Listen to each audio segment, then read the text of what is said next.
En 2010, les agriculteurs sont moins nombreux. Aujourd'hui, les Pays de la Loire comptent 73 500 professionnels contre 108 700 il y a 10 ans. Plusieurs explications à cela. On est bien loin de l'exploitation familiale gardée de père en fils. Aujourd'hui, on s'installe seulement lorsque l'envie est là. La conséquence première, c'est la diminution du nombre d'installations.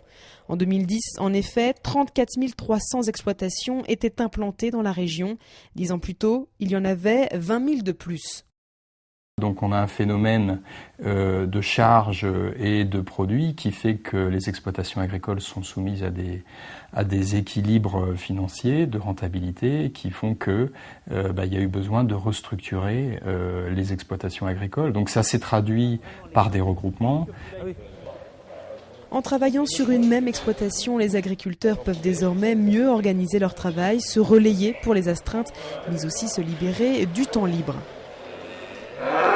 Face à cette conjoncture économique et à la dureté du travail, la Vendée compte aussi moins d'élevage. Ce qui nous amène aujourd'hui à mettre en place un plan de relance de l'élevage, puisque l'élevage dans le département, c'est 80% du chiffre d'affaires de l'agriculture départementale.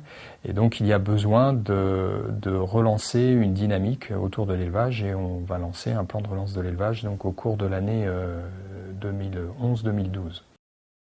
En attendant, de nombreux agriculteurs se sont lancés dans le bio. En 2000, seuls 905 pouvaient afficher le logo AB. 10 ans plus tard, ils sont 1630 sur la région des Pays de la Loire. En Vendée, chaque année, 30 à 40 agriculteurs décident de passer officiellement au bio. Mais finalement, la quasi-totalité des exploitations effectuent déjà cette démarche écologique qui les incite à privilégier les ressources naturelles avant d'intervenir chimiquement sur les cultures. Dans cette logique du retour au naturel, la vente directe est aussi en augmentation. Au niveau national, la part des circuits courts dans la vente des produits agricoles est de 18%. En région, elle s'élève à 15%. En Vendée, la tendance est aussi à la hausse, même si le département possède aussi d'autres ressources. Dans le département de la Vendée, grâce à la présence des industries agroalimentaires en très grand nombre, on a beaucoup de produits agricoles transformés qui sont consommés en dehors du département de la Vendée, ce qui permet de faire de la Vendée un département agricole très important au niveau français, puisqu'on est dans les premiers départements agricoles français.